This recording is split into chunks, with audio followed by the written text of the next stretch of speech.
Hey everybody, Stephen Christopher here with today's BizRevolution.com tip of the day. First, real quick, I wanted to ask everybody, if you haven't gone over and checked out the Business Revolution Facebook group, I would greatly appreciate it if you would. It's really cool. We're starting to grow that, so would love some input from everybody that watches these, and we'll be putting this as well as some other information in there and have some discussions so I can answer some questions. Anyway, we'll put the link down below. So I have a couple talks coming up on time management in the next few days, and so I was thinking about time management this morning. And a lot of us have these task lists of things that we want to get done, right? And it seems like they're always getting bigger and they're never getting smaller. So at the end of the day, we end up with more things on our task list than when we started. And it's this kind of never-ending cycle of, holy cow, like, am I ever going to get all of this stuff done? So I started thinking about it, and as I'm preparing for these talks, I started to think about the importance of removing distraction, because the task list, for the most part, is not really that long. We're capable of finishing it.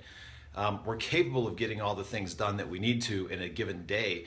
I mean, look at some of the most successful people in the world. They have the same 24 hours in a day as we do. So what's one of the big differences? And it's removing distractions.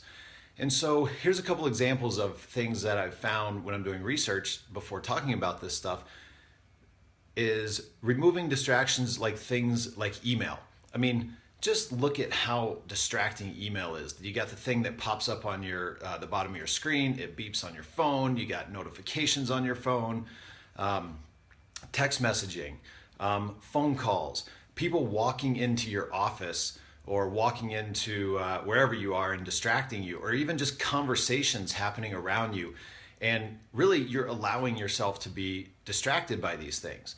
And by just removing the distractions, it's amazing how much more time you'll have during the day and how much more focus. Because every time you're distracted, it takes a couple minutes to get back into the groove of the task that you were doing.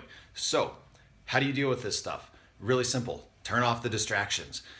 Think about email, because I know a lot of people always give pushback. They're like, no, I have to keep my email up or a client's going to get mad. That's not really true. I mean, there's very few of us in the work world that have to have email open 24 hours a day in order to actually do our job. So close your email. Close it for at least an hour at a time, and then just start working on your task list. Turn off at least the notifications, but really I encourage you to close it, because even if you just minimize your email and you turn off notifications, your brain still knows that that email is open, and you're going to sit there in your old habits and try to go back, and you're going to want to open it. And so even that is a distraction. So just close your email. If you need the things in your inbox, worst case scenario, put it on work offline, and you'll be amazed at how much more you can do. And you'll be amazed at just what that little signal sends to your brain as far as, cool, I don't have to worry about email. It's turned off. Now I can start focusing on the things that I need to. Same with like text messages and all that stuff. Just turn your phone on do not disturb, turn it on silent, whatever, and just don't look at it. Put it in another room, or even turn it on airplane mode.